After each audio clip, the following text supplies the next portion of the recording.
Good morning, everybody. Welcome to the 2021 Ronald H. Brown African Affairs Series. My name is Melvin Foote. I'm the president of the Constituency for Africa who's hosting this meeting.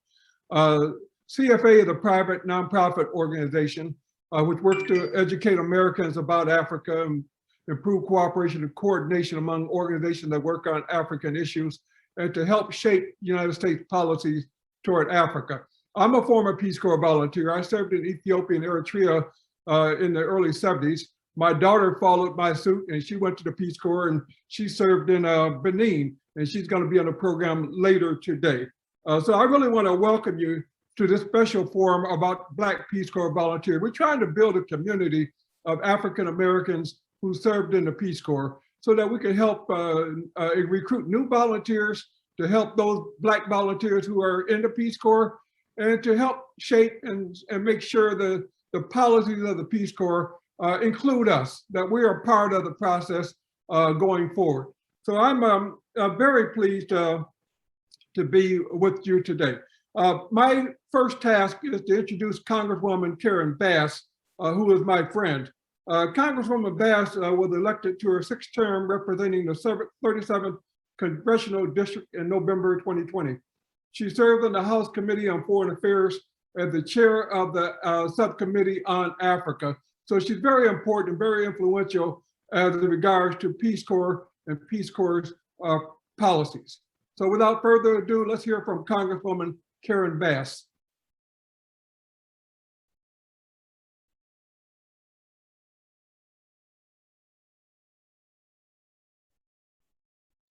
Yeah, just one moment, getting that up.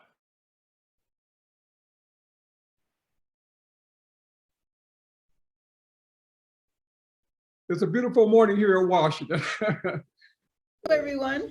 Let me thank my good friend Mel Foote for letting me be a part of the Ron Brown African Affairs series. I'm always a part of this every year, and I'm happy to be a part of it this year. I want to just thank him for his leadership and for this specific occasion, talking about diversity in the international space, specifically the Peace Corps. I have traveled all around Africa, as I know so many of you have, and we see our Peace Corps, and we would love to see the Peace Corps be far more diverse than it is now. And so launching this effort now, diversity and inclusion has to be a priority for all of us, including us in Congress, and we have to continue to try and reflect all of society in every facet of our lives. I will tell you that I am working to pass legislation to diversify even further the State Department, and looking not just on an entry level, but on a mid-career level. And so this effort that you're doing today is just another aspect of the same struggle. So let me thank you for the work that you're doing, and of course, Mel Foote as a former Peace Corps alum, and I know his daughter is in the Peace Corps. You're just continuing a legacy and ensuring the future that the Peace Corps looks like the United States. Thank you so much, and good luck in your event today.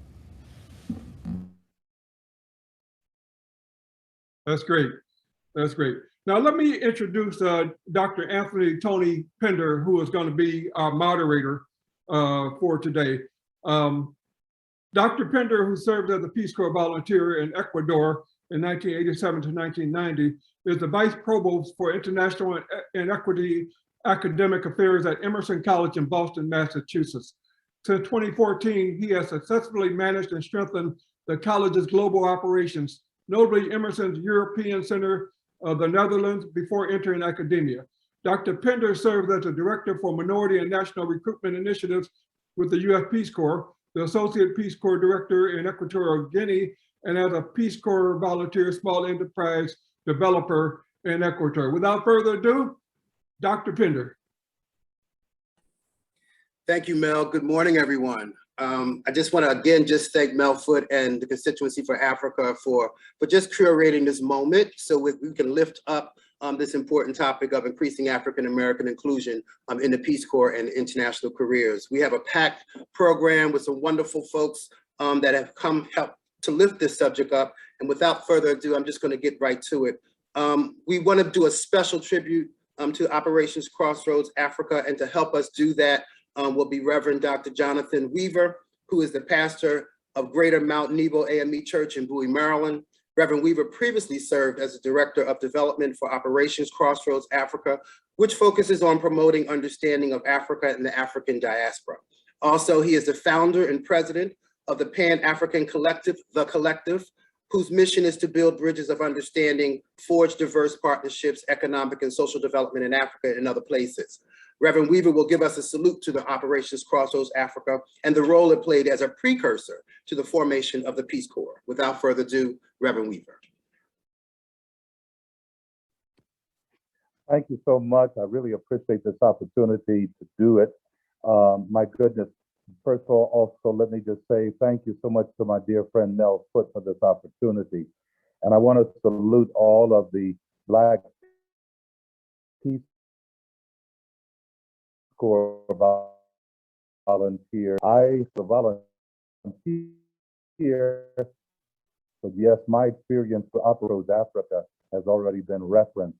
The man that was the visionary for Crossroads Africa, Dr. James Robinson, I think in many ways has not gotten the kind of recognition that he deserves.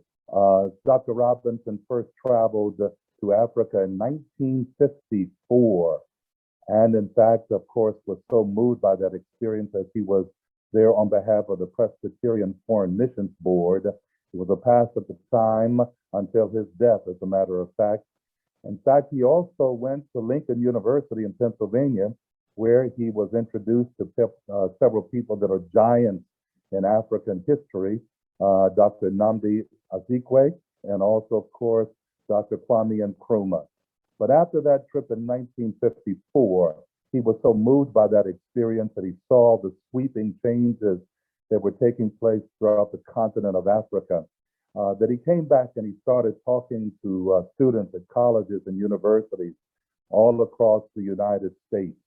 And after that, in 1957, talking to students at Occidental College in California, in light of his vision to be able to have young people that would go and to engage in experiences with, if you will, counterparts. That's what happened at Occidental College. The students there challenged Dr. Robinson and said, well, we're ready to go. Went to Ghana and a few area, and so that in 1950, to that group that went in 1959, 1960, and it was in 1960 when John F. Kennedy was elected that he learned about the work of Operation Crossroads Africa. He was so inspired by that conversation that he also had an opportunity to meet the war who served volunteers. He became the director of recruitment and selection for Operation Crossroads Africa from 1967 to 1969, later working for the Ford Foundation, as well as becoming deputy mayor in New York City. But what really just struck me about Dr. Robinson was his passion for wanting to connect people from the United States and with the people of Africa. Several things that he said have stayed with me all through the years from the time that I served as a volunteer in 1971. He said that the darkest thing about Africa is America's ignorance of it. And tragically, I believe that most of us would have to agree that statement still has a great deal of relevance even today in 2021. But he also said that while you may leave Africa, Africa will never leave you. And certainly I think that that's still very true for those of us that have been crossroaders, which by the way now numbered about 13,000 since 1958. But in addition to that, there is no doubt that Dr. Robinson had a tremendous influence on the creation of the Peace Corps. As a matter of fact, in 1962, John Kennedy, President Kennedy, invited the Crossroaders, as they became known, to the White House, and this was in June of that year, and he encouraged them and made it very, very clear. This is what he said, and this was on the South Lawn of the White House. and he was talking about some of the many difficulties facing emerging nations of Africa. And he said, talking about the problems causing the greatest concern, he said, with the gaining of freedom for those involved with the maintenance of national solution that is the second wave after the wave of enthusiasm. Then he made a point during his remarks for the Crossroads to pay a particular tribute to Crossroads by saying this group and this effort really were the progenitors of the Peace Corps. And what this organization has been doing for a number of years led to the establishment of what I consider to be the most encouraging indication of the desire for service, not only in this country, but all around the world that we have seen in recent years. Dr. Robinson became an advisor for the Peace Corps under the Kennedy administration, and there's been no doubt many, many other people that have been directly influenced by that Crossroads experience. I've spent my life ever since now, 50 years later, very much involved in Africa, all because of Dr. Robinson. So again, I celebrate the work of Dr. Robinson and of Crossroads, which is still in existence. Unfortunately, because of the pandemic, there were no volunteer groups that went out last year and this year. My hope and my prayer is that there will be teams that will be going out in 2022. But indeed, his vision lived on, and through the work that I've been doing through the Pan-African Collective, it's because of Dr. Robinson and Crossroads Africa. Many other people have become very much directly involved and remain involved with Africa over the years, aside from Haskell Ward. And I just wanted to take this opportunity, thanks to you, Mel, and to the Peace Corps volunteers that are on the line, to let you know that Crossroads Africa played a major part in the creation of Peace Corps. So I salute all of you, but we also celebrate the work of this wonderful African-American, Dr. James H. Robinson. He transitioned in 1972, but his vision, his legacy live on. Thank you for this opportunity to share about Dr. Robinson and Operation Crossroads Africa. Thank you, Reverend Weaver. Thank you so much. And we salute you for the work that you're carrying on in that spirit and that energy of Dr. Robinson. The next phase of the program, we have some special remarks. We will hear from Aaron S. Williams in a pre-tape recording. Aaron Williams is Senior Advisor Emeritus, International Development and Government Relations Consultant with RTI International, and he was the former director of the Peace Corps Agency. Mr. Williams oversaw the historic reopening of Peace Corps programs in Colombia, Sierra Leone, and Indonesia. And in recognition of the agency's 50th anniversary in 2011, Mr. Williams encouraged all Americans to consider being part of the Peace Corps' legacy of public service and benefits from his life-defining leadership experience. Aaron was a Peace Corps volunteer in the Dominican Republic from 1967 to 70. And without further ado, we have his pre-taped remarks. Morning, and I'm delighted to join you today for this special event. First, I want to congratulate Mel Foote and his colleagues at the Constituency for hosting this event, part of the series named in honor of Ron Brown, who I had the pleasure of crossing paths with several times during his amazing career. Further, I am fortunate to serve on the board of the Ron Brown Scholars Program, that amazing organization where we identify and provide talented African-American students with full scholarships to America's leading universities, another tribute to this great American leader. Since 1994, the same year that Nelson Mandela in South Africa became free from apartheid, the Constituency, under Mel's leadership, has continued to be one of the leading organizations in America, committed to educating and mobilizing the U.S. public on matters pertaining to Africa and the African diaspora. Their efforts are aimed at fostering a greater understanding and awareness of Africa among all groups. Those of us who recognize the importance of Africa in the 21st century realize that it is critical to get more Americans gain a greater knowledge of the continent, and the Constituency is in the forefront of this movement. Also, of course, today, the Constituency is honoring Operation Crossroads Africa, an organization that played a special role in the formation of the Peace Corps. I believe that the beauty and inherent value of the Peace Corps is that it provides a different approach to America's overseas engagement. Volunteers live in local communities, speak the national local languages, and have great respect for the culture of the host country. Working at the grassroots level for 2 or more years, Peace Corps volunteers have a unique platform for acquiring cultural agility. They have the opportunity to build relationships, to understand the priorities of the communities and organizations where they work, and to play a role in assisting these communities to reach their goals. This special connection to the people they serve is the essence of Peace Corps service, where mutual learning and understanding occurs, and the volunteer gains the ability to actually be engaged in the hands-on development process. If an individual's career goal is to become a global citizen, then this is precisely the type of experience that will challenge you. And the Peace Corps has historically been a pathway to a career in diplomacy and development. And my career certainly is an example of that. I served in the Agency for International Development, USAID, as a Foreign Service Officer for 22 years, as both the mission director and a senior official at headquarters.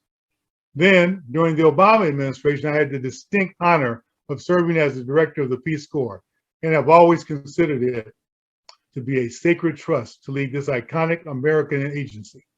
And of course, it's always been a distinct honor to represent the United States of America.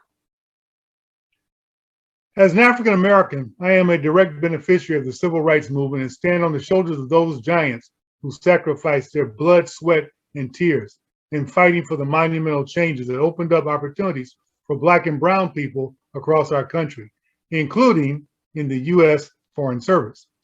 Now, as has been well documented in congressional hearings, through extensive media coverage and substantial reports by foreign policy think tanks and other organizations, one thing is crystal clear. The failure to diversify senior positions in our foreign service agencies undermines U.S. credibility abroad. In my view, in order to pursue a robust and effective foreign policy in this ever more challenging world, we need to have a diverse and talented core of professionals in our foreign affairs agencies. And that's why diversity is so important to our nation. We need to portray the true face of America, the rich diversity of our citizens.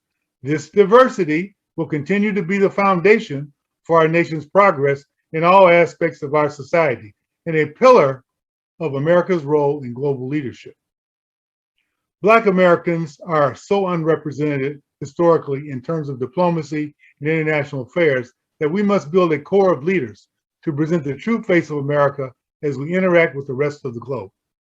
The more diversity you bring into the C-suite of the foreign policy halls, where the highest ranking senior executives work, the bigger the cadre of people who will have a different perspective of the world and how we should interact with it. I've been involved in the pursuit of diversity from the very beginning of my career, after serving as a Peace Corps volunteer in the Dominican Republic. I was very fortunate that my first job back in the U.S. was to serve as a minority recruiter in the first such initiative in Peace Corps history. Ever since that first job, I have been an advocate and fighter for diversity in every organization where I've worked. And I've had a career in 3 sectors: government, business, and in the nonprofit world. Based on my experience and as widely articulated by diversity and inclusion experts, the most important components for promoting diversity is to focus on several areas encompassing access, broad opportunity, retention, and career advancement. In my view, the principal foreign affairs agencies, State Department, USAID, the Millennium Challenge Corporation, and the Peace Corps, should focus on 3 areas. First, to gain a better understanding of diverse groups in our country. Second, to build effective tools and programs that include mentorships, internships, sponsoring viable candidates, and the creation of a pipeline of candidates. And then thirdly, to provide opportunities for growth and promotion within these agencies.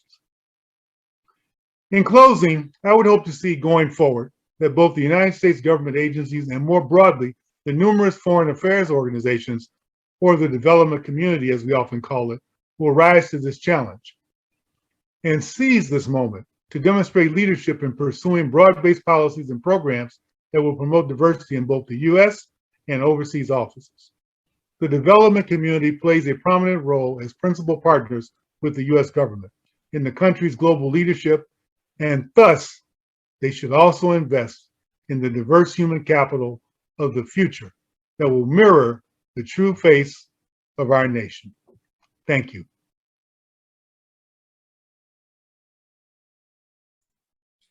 Thank you, Aaron. Next, we will have special remarks from the Secretary of State of Washington for District of Columbia, but to introduce her is my sister friend, Cletandra Thompson.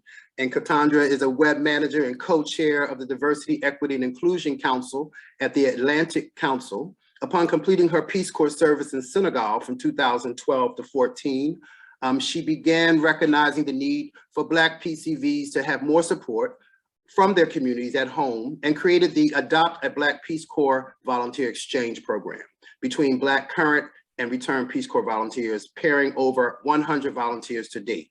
Without further ado, my friend, Cletandra. Thank you so much, Tony, and good morning, everyone. My name is Cletandra Thompson, here to introduce Kimberly Bassett. She is the Secretary of State for Washington, D.C., and was appointed by Mayor Muriel Bowser in December 2018. In her role as the secretary, Ms. Bassett is the custodian of the seal of the District of Columbia and manages the city's ceremonial services, its international and diplomatic activities, and many other duties. She is the former director of the Mayor's Office on Women's Policy and Initiatives. Prior to joining the district government, Ms. Bassett was the former executive director of the Wireless Foundation and was also the director of external affairs for Verizon, Washington, D.C. I'm delighted to present to you the Washington, D.C. Secretary of State, Ms. Kimberly Bassett. Please view her recorded marks now. Thank you. Hello, everyone. I'm Kimberly Bassett, Secretary of State for Washington, D.C.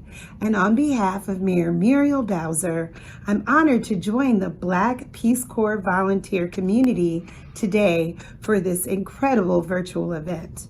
I want to thank Melvin Foote, CEO of Constituency for Africa, for having me here today, as well as Cletandra Thompson for her wonderful support and her assistance.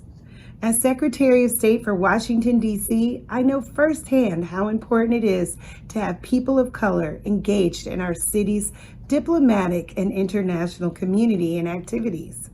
In Washington, D.C., there are over 175 embassies and diplomatic missions representing nations from all over the world, contributing to D.C.'s diverse and vibrant culture. In D.C. alone, there are thousands of returned Peace Corps volunteers, Peace Corps staff, Peace Corps families, and supporters. As returned Peace Corps volunteers, I want to thank you for your service. You're resilient, you're courageous, you're generous, you're curious, and you care. Like in any other industry, diversity and inclusion is incredibly important. When you're abroad as a Peace Corps volunteer, you are representing the United States. As you know, DC is home to many returned Peace Corps volunteers who go on to careers in foreign service and government and private sector-based jobs on their unique set of skills leveraged through the Peace Corps. Equal representation and opportunity are critical. You all have been tested and succeeded. Now it's time to focus on what's next. Stay involved, continue to share and leverage your skills and network.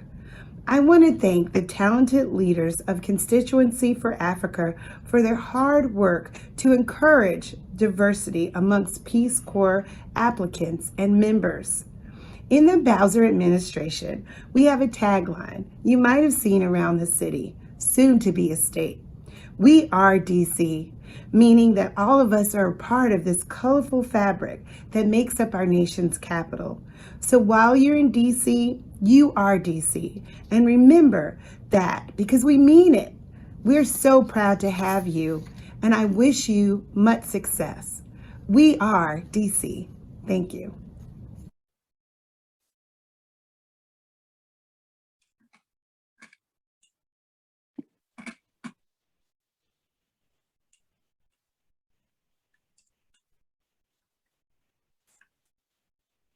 Thank you so much, Secretary Bassett and Clatandra. I love that colorful fabric. And as we move to our next panel, which is building a community of Black RPCVs, recruitment challenges and opportunities, I want to introduce our panelists. First up, we have Dr. Howard Dawson, who was the Director Emeritus of the Schomburg Center. Dr. Dawson served as the Director of New York Schomburg Center for 27 years. In addition, he serves as the Director for the Moreland Springard Research Center in Howard University Libraries. Dr. Dawson served as a volunteer in Ecuador from 1964 to 67 and worked for 2 years in Peace Corps, Washington as a recruiter, Deputy Director of Recruitment, and Director of Minority Recruiting and a training officer. Also on panel, we have Shea Barbara Ferguson Kamara, who is an early childhood international systems consultant. And for the last decade, she has been an early childhood international systems consultant in Liberia specifically. Shea Kamara retired as an administrator of DC's Department of Human Services and Office of the Education, Early Care and Administration Unit. She served under 4 mayors of Washington, DC. Her post-Peace Corps career included a presidential appointment by Jimmy Carter. Shea Kamara received the Peace Corps' Franklin H. Williams Award for Distinguished Service in 2012. Herman Mastosa Cross is the founder and CEO of Ubuntu Speaks. The parent company of Ubuntu is a professional development and organizational, cultural, and leadership consulting firm. By incorporating the South African philosophy of Ubuntu, human interconnectedness, she challenges and encourages career professionals and corporate and organizational leaders to create diverse, inclusive, and empowering spaces to promote a culture of genuine respect, understanding, collaboration, and both personal and organizational growth. She has led private and nonprofit organizations, global health and federal, state, and community development programs, including the Peace Corps, CDC, and World Health Organizations. She was an RPCV from Togo from 1999 to 2001. And last but certainly not least is the daughter of our esteemed leader, Mel Foote, Miriam Foote, who is an advocacy associate at the National Peace Corps Association, NPCA, and a 2021 Donald M. Payne International Development Graduate Fellow. We're so proud of her. Miriam is currently pursuing her master's degree in global human development in the School of Foreign Service at Georgetown University and served as a PCV in Benin as a sustainable agricultural systems agent until being evacuated due to COVID. And upon returning to the U.S., she collaborated with the Women of Color Advancing Peace and Security on a report urging better support to evacuated PCVs. She afterwards accepted a position with the National Peace Corps Association, where she has worked on advocacy and other related topics on strengthening the Peace Corps agency and the community. Ladies and gentlemen, our panel. We will start with Howard Dawson, continue on with Shea Barbara Kamara, Herman, and then close out with Miriam. Thank you. Well, good morning, everyone. It's a pleasure to be with you on this wonderful occasion, to have opportunity to share the podium, if you will, with these distinguished individuals who have served as Peace Corps volunteers in the years past. I want to begin by just saying a few things about my own personal journey into the Peace Corps and what it meant to me. And I think in it, there are some clues as to what might be new ways in which we can continue to recruit and empower people of African descent and other groups in joining this wonderful enterprise. I personally wanted to join the Peace Corps the day that John F. Kennedy announced that it was going to happen. I was a junior at the time in undergraduate school and getting ready to graduate, but I took the idea home and my parents talked me out of it, basically, the notion of going overseas and doing and living on the land almost just didn't seem to make sense to them, especially since I was the first person on both sides of my family who was on the verge of graduating from college. And the first question asked was, how much money are you gonna make? And of course, the answer was $125, I think it was at the time. And my father's response was, let me see if I understand this. You're gonna finish a college degree, go way overseas, and work for $125 a month for 2 years. For what? Bottom line, I got talked out of it the first time. Second time, I came back to it and decided that's what I was going to do. And of course I went, and there were three things that were important to me about my own personal decision. The first one was that I, having graduated from school and having completed my degree, wanted to have an opportunity to travel. And I had been a social studies major and had studied about peoples of the world all during my grade school and junior high school and high school, and just was curious about who these people were and what they were about.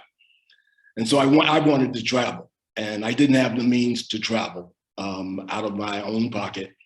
And Peace Corps seemed to me to be a wonderful opportunity to do that. Second, I had this notion that I'd been raised as with a kind of service orientation, and at the base of that was that you prepare yourself for life and a career of service. And I had been trained as a teacher, and that was going to be my major service field. But I thought there might be some other things that I might discover along the way. And so I wanted to not only just be in the presence of people from around the world, but also to have the opportunity to be of service to them in some way. And the third consideration was career, but it was the third consideration. I had read a book before I actually enrolled in Peace Corps called The Ugly American. It was written by someone by the name of Lederer and Burdick, two authors, and both of them were basically foreign service people working overseas in the name of the United States, but were quite frankly embarrassing representations of what I thought America and Americans should be, especially in greeting people abroad. I came away with the understanding after reading that book that I knew I could do a better job of representing America than that. So I was committed to going over and becoming this kind of U.S. ambassador, junior ambassador to the United States, and from the United States to the peoples of the world. And I had this notion that I would in fact come back, and I'd either go into the USIA or would go into the other branches of the Foreign Service and work there as an alternative career option. But keep in mind, that was number three. The other two were the things that were driving me, and that's what got me to consider going. Now, over the course of my work with Peace Corps, I actually spent a lot of time on the recruitment side. And the one concern that came up in the course of my tenure was this transition. Peace Corps had previously, in its earliest years, been sold on the basis of the service that one would be providing. And it started to take on a more kind of junior kind of career path to, especially the Foreign Service, but to other fields as well. And the career opportunities began to dominate many of our recruiting conversations. And I've always felt that perhaps we had gotten out of balance on that. And I would be very, very interested in talking with other volunteers to see if, in fact, there is an imbalance, especially as it relates to African-American prospects. And B, what kind of ways can we address that? The principal thing that I ran up against with African-Americans was that they most had significant student loan bills. And I had a relatively minor one, which at the time Peace Corps actually significantly reduced after my first 2 years as a volunteer. And that was a kind of tertiary incentive for me, but knowing that first of all, the loans payments were suspended for the period of time, so I didn't have to go crazy wondering how I was going to get paid. And these kinds of things were things that were on young people's minds at the time when I was recruiting, and I suspect there still are. What I'm really concerned about, though, is that the service commitment move back closer to being at least parallel, if not at the core of our recruitment activities, and that the emphasis with volunteers not be what the Peace Corps can do for them, but what they can do for people through the Peace Corps. And I'm very much committed to joining with other return volunteers in terms of finding forums and contexts in which we can actually start those conversations with people before they're in their senior year. I don't know what kind of structure we have currently, but the whole recruitment thing actually needs to move back much earlier in the course of people's educational experience. And there needs to be some kind of structure, and perhaps these kind of virtual gatherings that we're able to do now with Zoom might be a vehicle for that kind of thing. Again, I don't know whether that's something that's already in place, but it's something I think that we should be considering, some kind of year-round thing that is dealing with different prospective classes of volunteers in conversation with return volunteers to look at some of the opportunities that are there. Let me close by just saying that we, in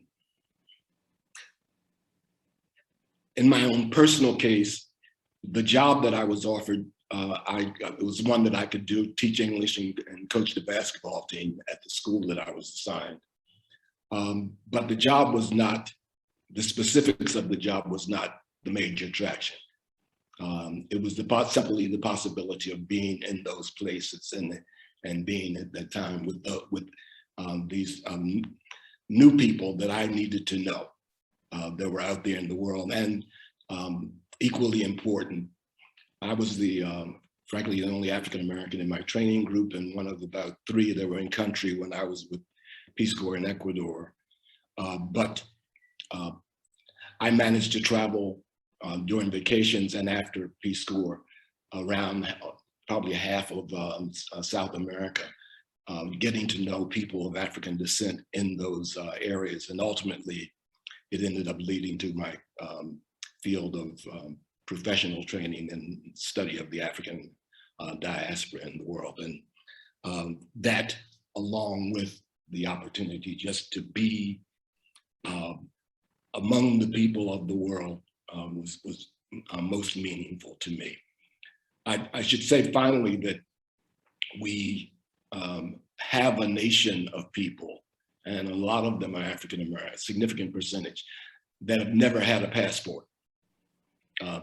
Traveling overseas has not been a part of Americans' agendas up until fairly recently.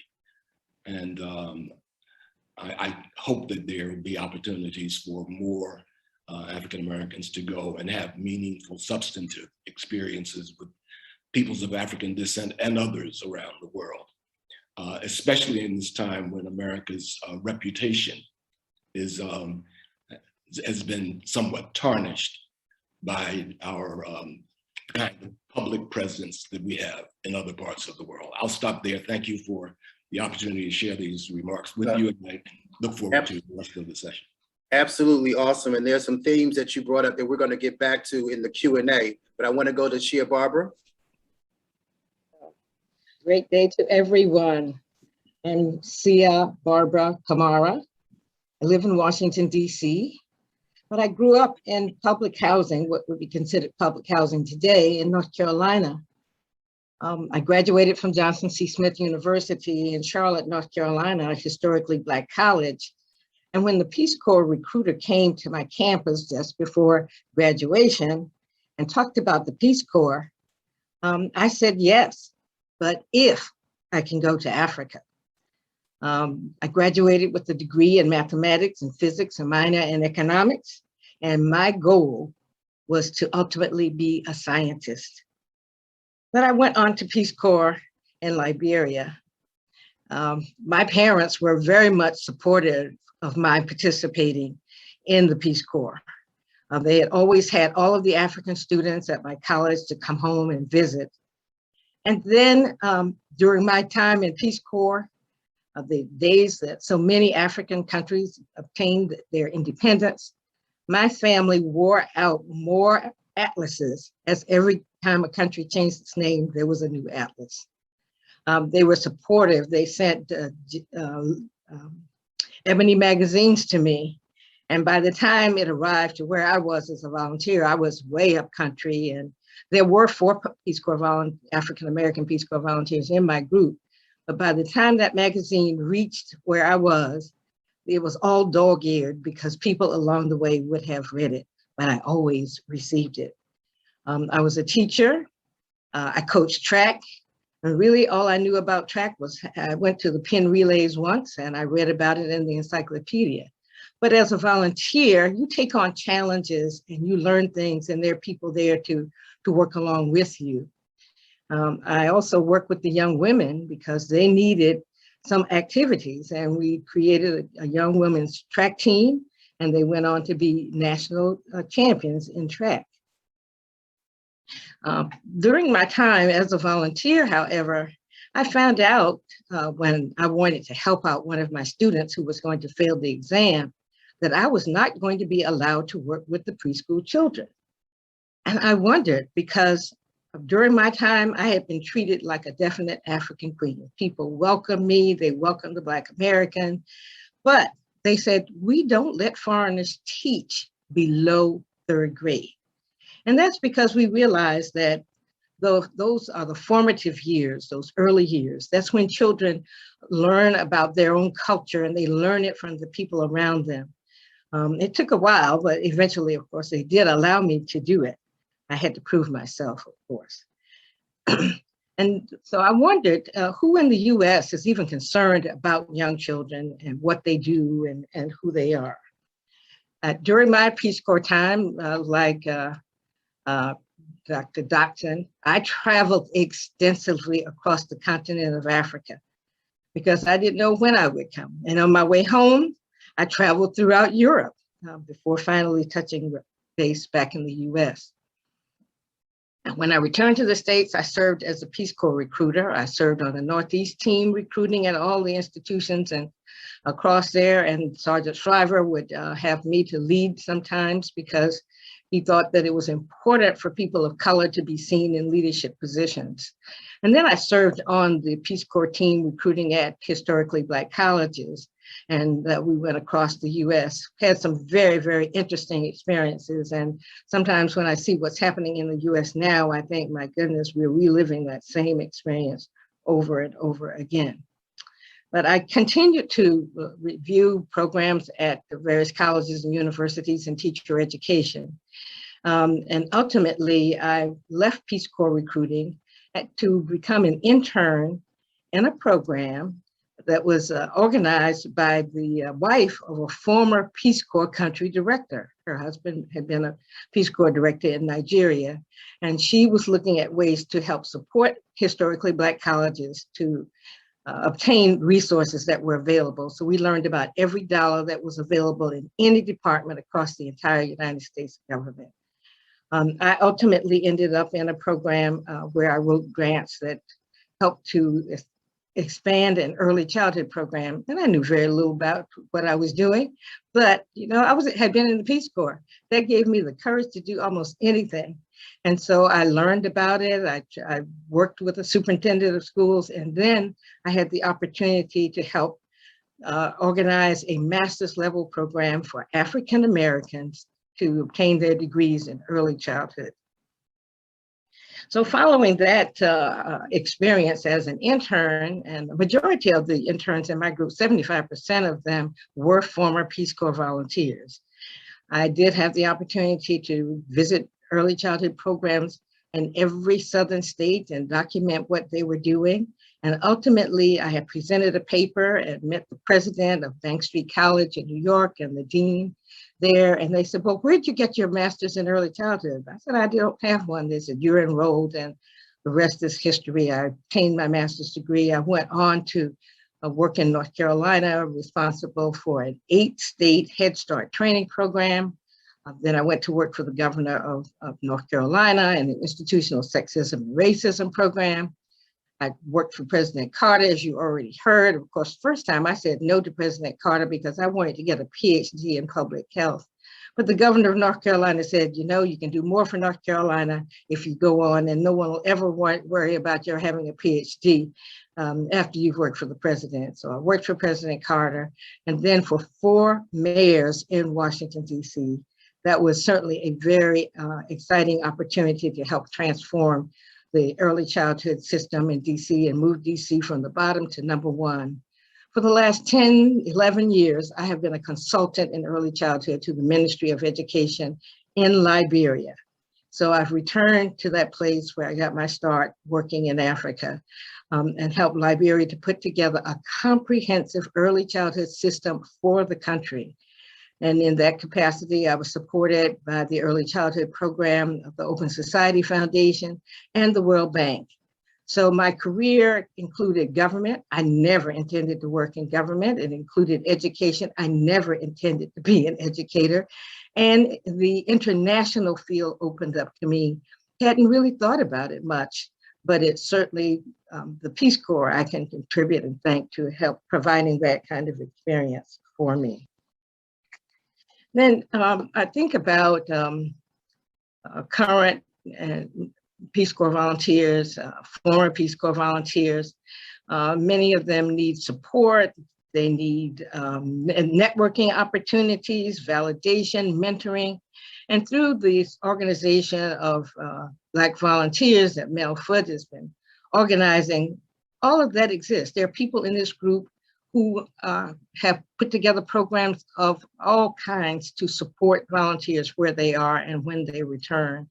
And I think it's really important that we continue to provide these supports during training, during re-entry, and as people are in service. And that is, and as I said, those opportunities are available. You already heard Solantra talk about the Adopt a Black Corps Peace Corps volunteer. But I think it's also important for us to work hard to help impact policy and practice at Peace Corps. There's an opportunity to do that. And it's not that we have to ask, but we need to take advantage of the opportunity and do it. And then finally, I want to talk a little bit about staying connected to your host country. For me, I never lost connections with Liberia. And I'm very active in our Friends of Liberia country group. And the Friends of Liberia are a fairly strong country group. However, I'm the only African-American in our education work group. But through my work with Friends of Liberia, we have been able to focus on building human capacity through the work that we do in Liberia, instead of the previous mode of operation was we'll fly in and do it and fly back out. But now we're really working to build human capacity on the ground to help groups obtain the resources and background and know-how that they need to sustain programs. People there have the skill and knowledge and will and commitment to do for their own country. And we as return volunteers can support by helping to identify funding opportunities and just be a resource and a mentor and a coach. Thank you. Thank you. I think for all of our folks that are listening and participating as participants on this call, you and Dr. Dawson, you know, certainly are Black excellence personified. I'm in love with you all over again, and I talk to you every week. So this is just so amazing. We're going to move to Herman.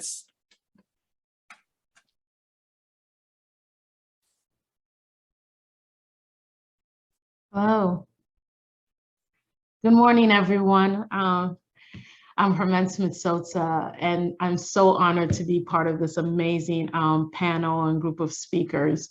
Thank you, Mel, for this opportunity. For me, Peace Corps was life-changing, but just a little bit how I came to Peace Corps. My father was a Peace Corps volunteer in Gabon in the early 70s, and he met my mother, who was a Gabonese woman from one of the villages that he worked in, and who actually, as he says it, helped him be the Peace Corps volunteer he wanted to be. And so together, you know, they were together and eventually decided to get married. And create a life for themselves and have children. And so I'm very much the product of Peace Corps.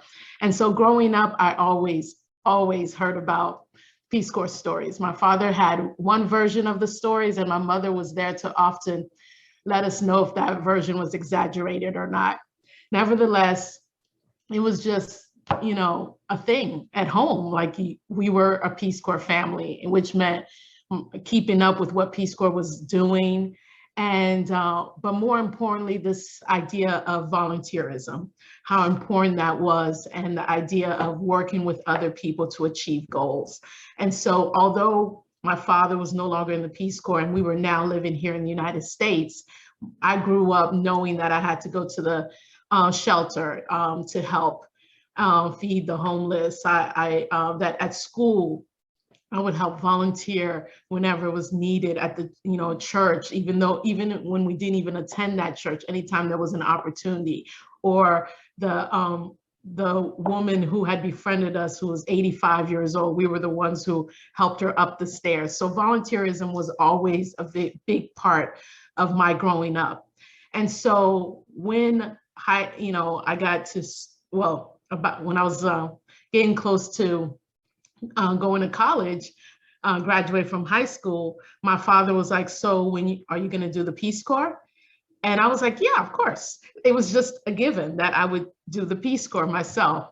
And I actually wanted to do it right after high school. And then my father reminded me that, no, you have to go to college first in order to do so. And so when I got to college, I realized that as a kinesthetic learner, 4 years of sitting in class was just too painful for me.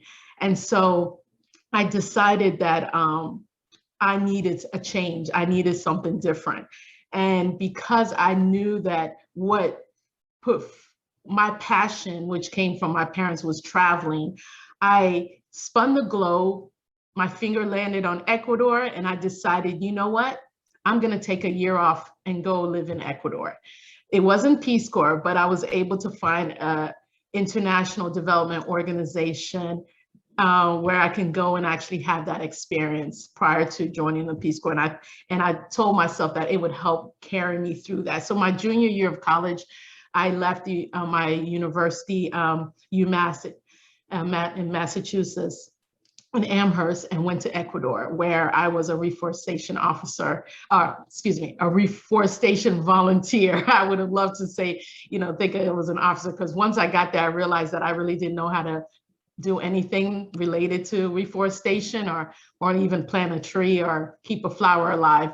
But I learned, and I lived in a community that was very surprised to see someone who looked like me actually come to their country and be willing to learn the language, because I didn't know how to speak Spanish at the time, and be willing to, get in and actually learn and do the work.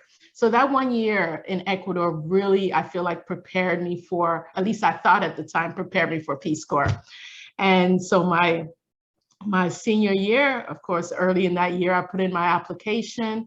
And of course, I used the fact that my father had been a Peace Corps volunteer. So of course, Peace Corps would accept me, which they did. But then they told me I would be going to Uzbekistan. And I was like, or what? Where is that?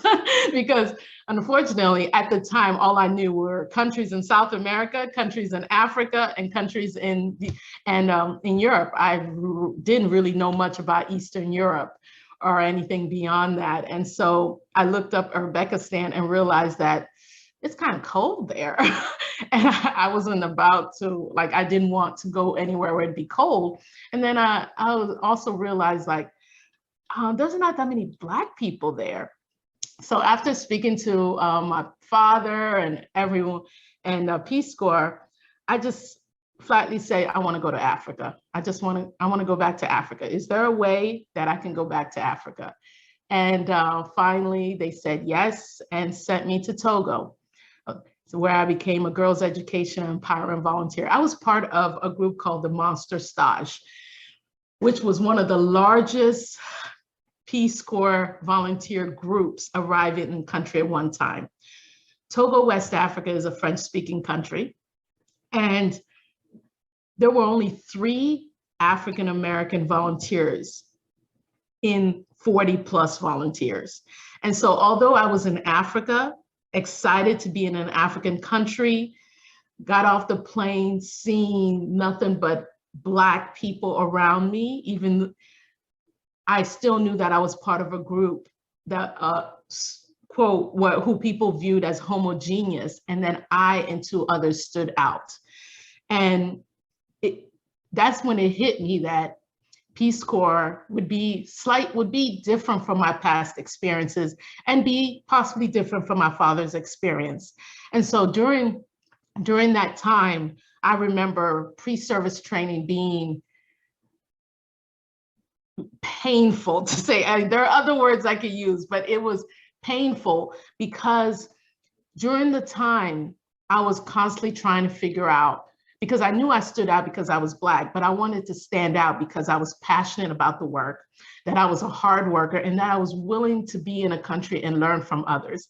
That's how I wanted to stand out and give back. But oftentimes it was, oh, you can't be a Peace Corps volunteer, you're Black.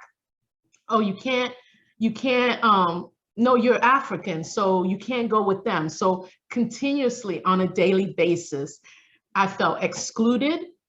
When I wanted to be included, I felt as though Peace Corps was not on my side and supporting me. So there were a lot of emotions.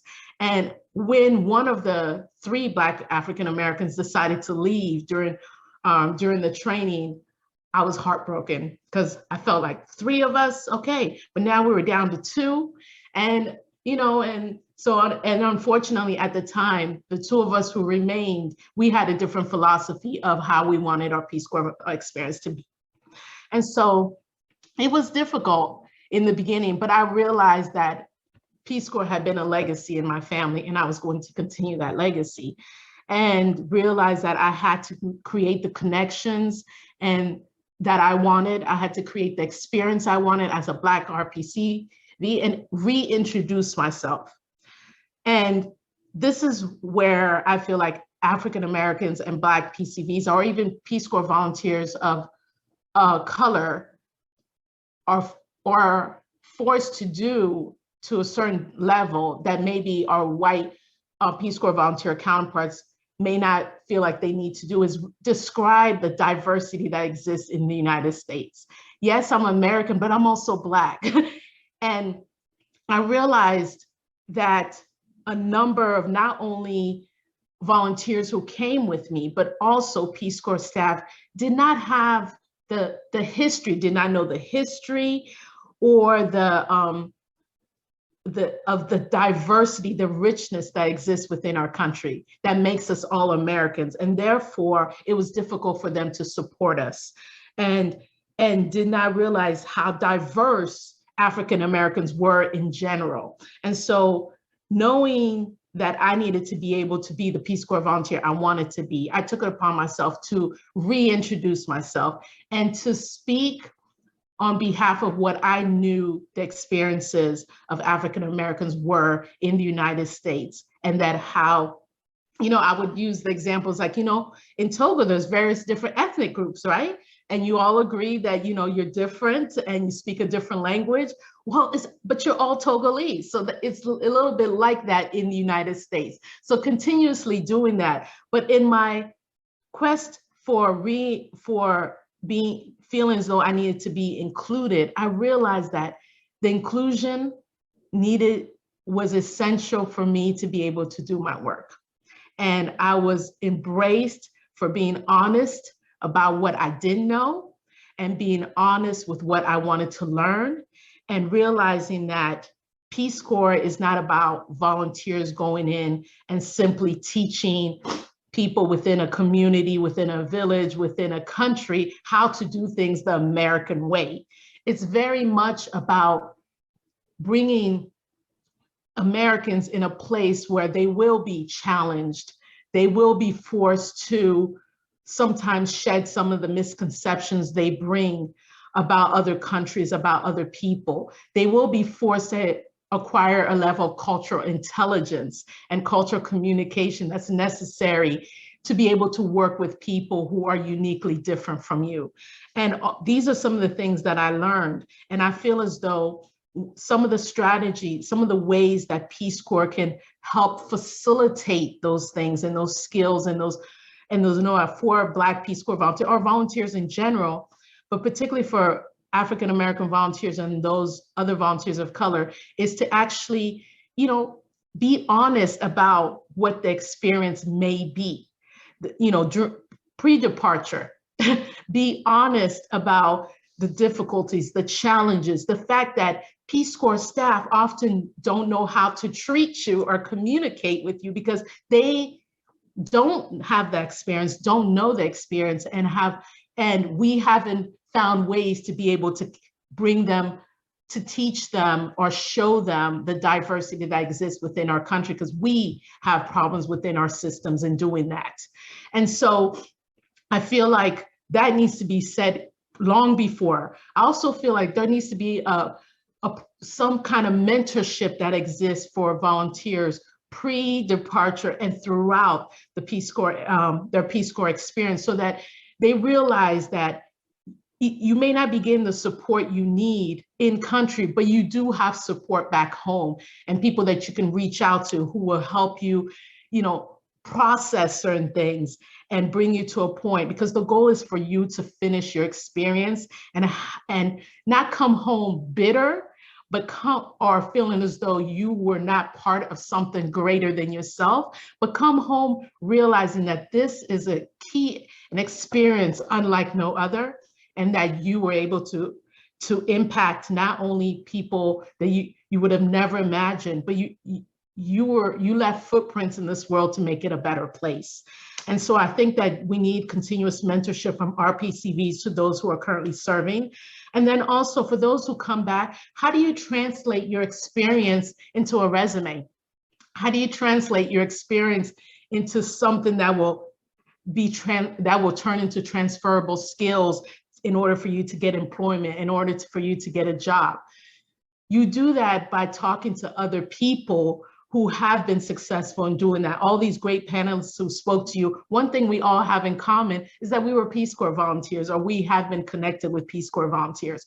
So that also, I feel like, is something that needs to be put in place, getting people to understand that your experience is unique, but it wasn't just unique to Peace Corps, it's unique to every facet of development and professional development. Everything you learn can be transferable: how to talk to people, how to communicate, the community engagement, how to be patient, and how to realize people's differences are part of what makes any organization special. Diversity, inclusion, but then the sense of belonging. How do you help others feel as though they belong? Those are all skills that are essential to any organization. So as I close, I feel like Peace Corps is one, for me, is one of those organizations that can impact you in so many ways. However, it has to, one, be a mission of yours to want it to impact you positively, but also I feel like Peace Corps is a place that can be a great model for other international organizations who are seeking to really implement this sense of diversity, equity, inclusion, and belonging, and really showcase to the world that we can be one, in the sense that one means being able to see each other for who we are and to love and respect each other for that. And I think Peace Corps volunteers learn that quickly, or not learn that throughout their experience, but more importantly, can bring that home and share that with the rest of Americans who are here who may be struggling with that. Thank you very much.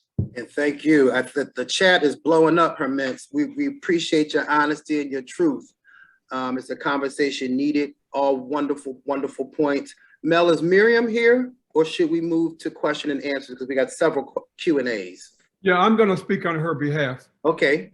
All right. Bill, if you could give me a camera. Thank you.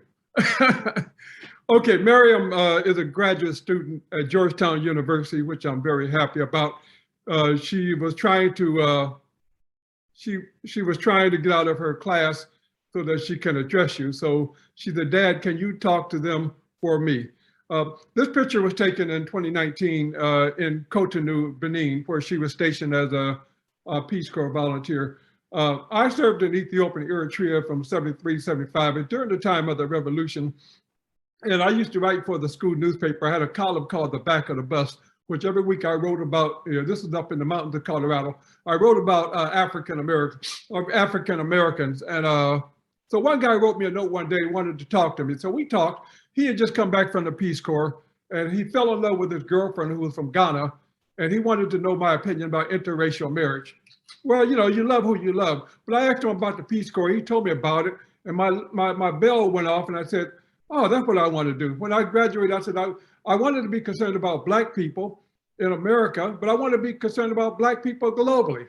So I applied for the Peace Corps, and sure enough, they wrote back some months later and said, you've been accepted and you're going to Ethiopia. Well, back then you didn't have Google, so you couldn't really talk about, you couldn't Google it and say, where is Ethiopia? So I didn't know where Ethiopia was at. So I went to the library, found an atlas, and saw where Ethiopia was in the heart of Africa. So I graduated. I told my father I was going to Africa. He said, boy, you're going to get eaten by a lion. I didn't know, because there was no information about Africa back then. So I graduated and went to Ethiopia as a United States Peace Corps volunteer because I wanted to see Africa. And it opened doors for me. And I can say that everything that I've done in my career can point back to my time as a Peace Corps volunteer.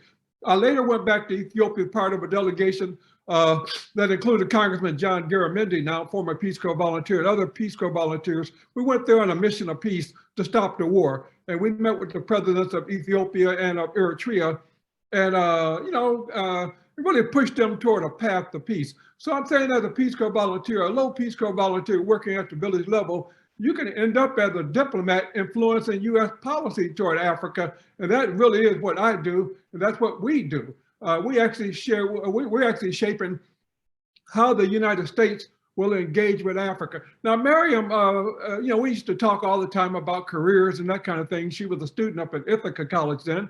And she said, tell me about the Peace Corps. So I told her about the Peace Corps, and her bell went off. She said, I want to do the same thing.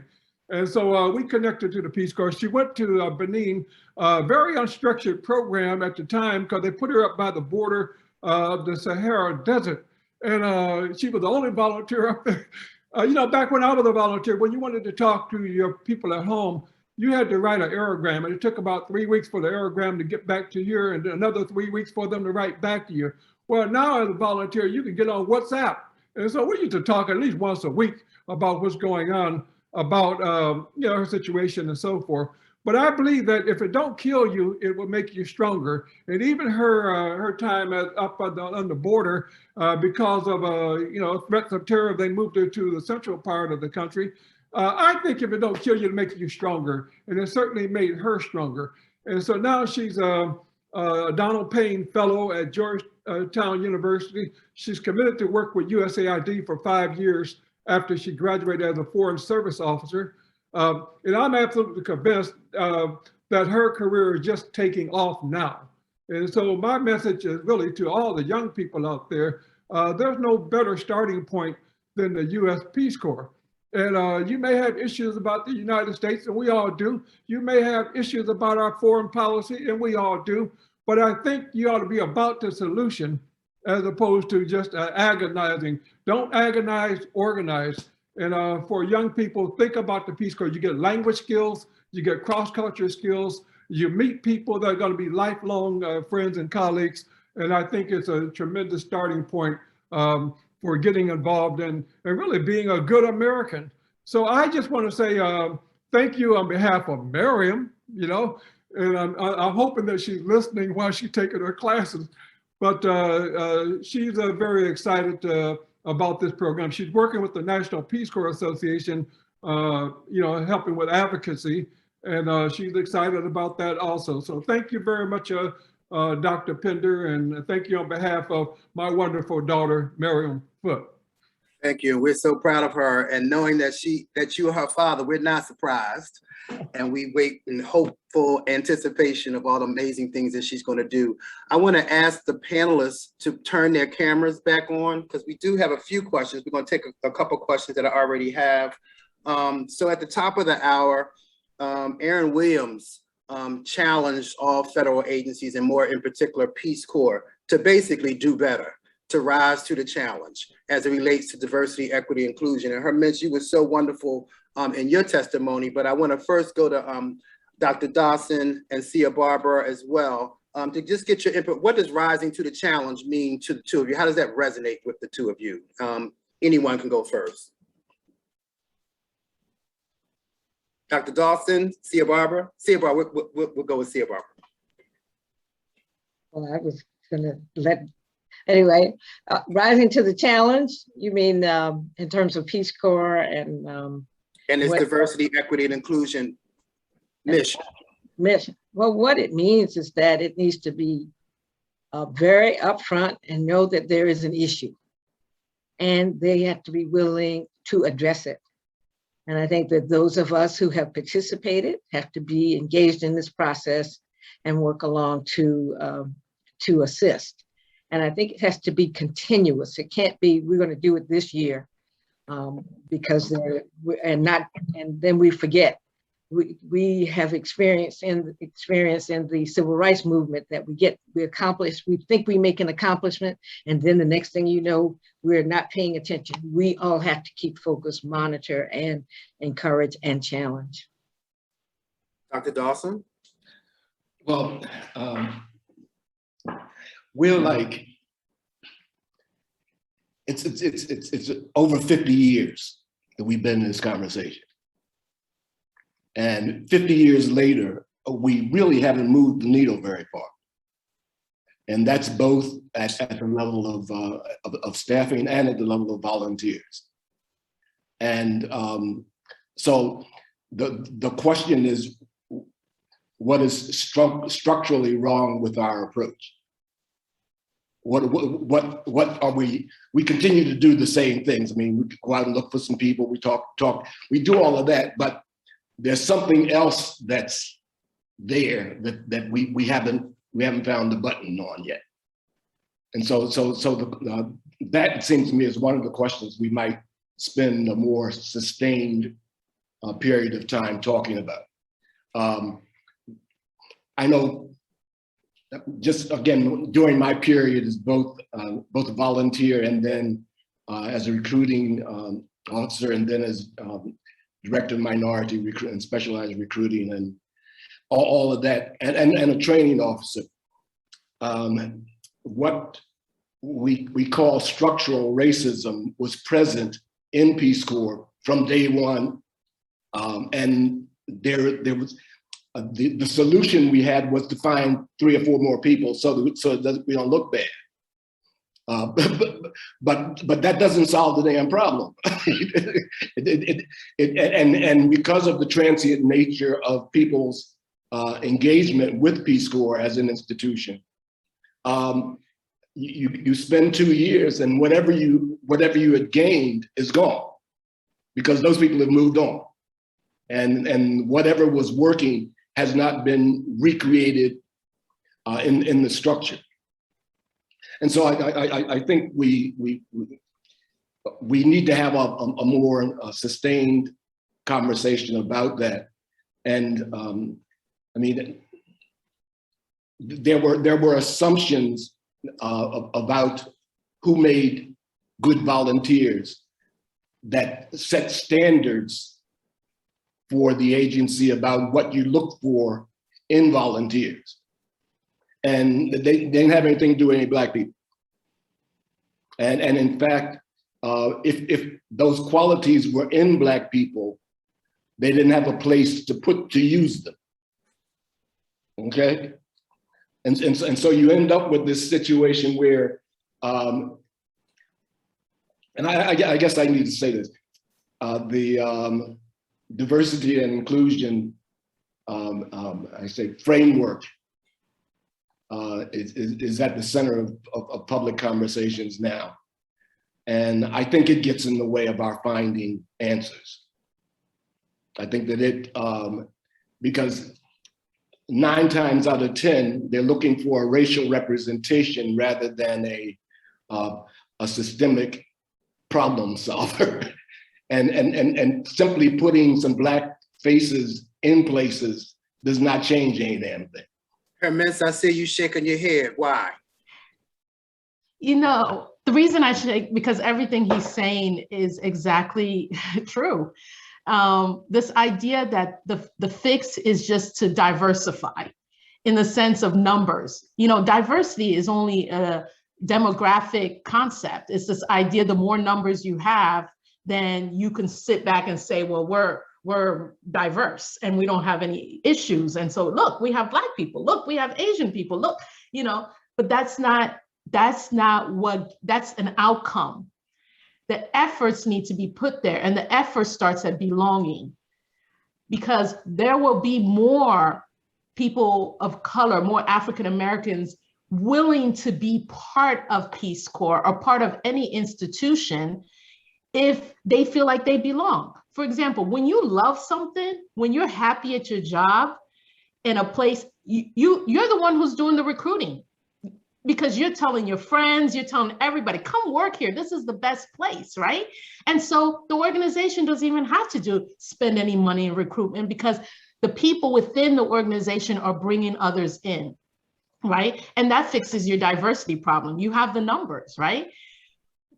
The problem, I feel like, oftentimes organizations forget that inclusion and belonging, and those have to be efforts that are purposely created and supported in order to have the diversity people want. So it's the other way around. It's belonging, it's inclusion, and then and then you have equity and the rest. And with Peace Corps, it was the sense that if we get more people, more African Americans in Peace Corps, and then particularly if we send them to Africa, we don't have to do anything more, because they're in Africa, they're Black, they'll fit in. But the truth of the matter, and I discovered that even though my mother was African, I was very much still an African American. Culturally, the way I spoke, down to the way I walked, because I was constantly told that I walked like a boy. I walked like a man. I didn't walk like an African woman. And so I realized that, that I was very much an African American volunteer serving in Africa who still needed the support, the guidance, the teaching of what it meant to be a volunteer, regardless of where I was in Africa. That just because I looked like the woman down the street, that doesn't mean that I was her, or that my experience could easily translate to what hers was. And this is where I think the missing link with Peace Corps is that we come in needing that support, and you need to bring us to the table to really have the honest conversation about what inclusion looks like, what belonging looks like. Because if not, you're never going to reach your diversity demographic numbers. You won't. And let's stay there for a second with Sia Barbara, because Sia, you also brought up this need for more support for Black and Brown volunteers within service. And that's the same thing that Herman is talking about as well, this creating a community of belonging. How does Peace Corps do that? Can you pick up on where Herman is leaving off in terms of this community of belonging? What does that look like in your mind?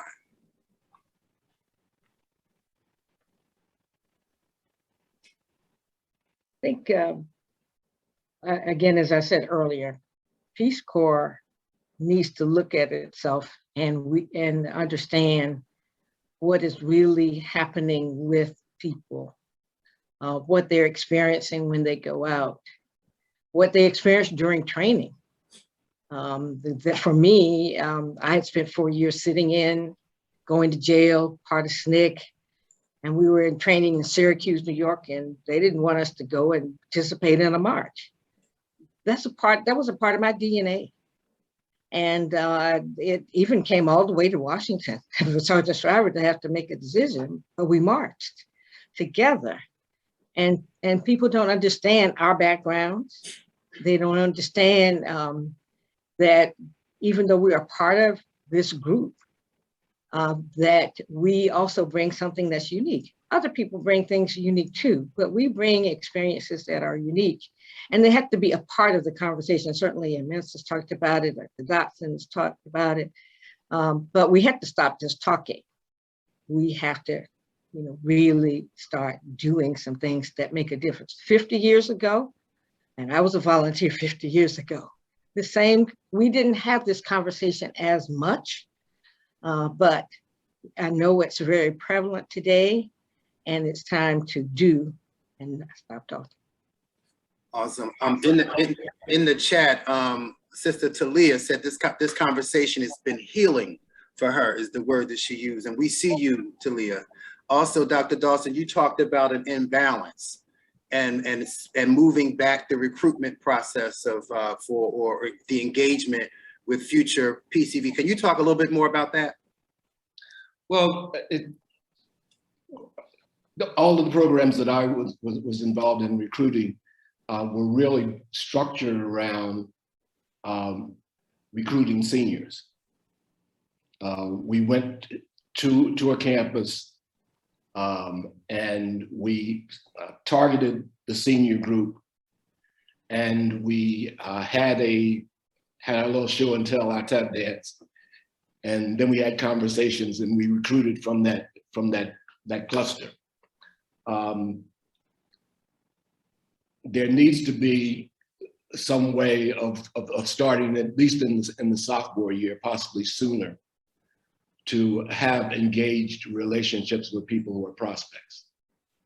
And to have, each time you go back, yes, do the seniors, but have something for the others as well, those that are working kind of in the pipeline, and have some kind of, I don't know, do they still have the regional offices?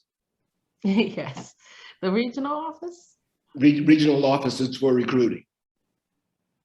Until, I believe they do until, I think a couple of them have closed because of COVID, but yes, they do.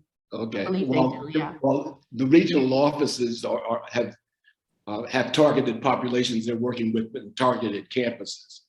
And so you have someone that's in the region that is in a position to have year-round engagements with people who are sophomores or juniors or senior, or coming into their senior year. So approaching it not as plucking the fruit at the end of the year, but basically nurturing the fruit along from the sophomore down to the senior year, and building and engaging people around both their issues and concerns, and even their engaging in terms of their educational experience as part of the preparation for them having a meaningful experience as a volunteer.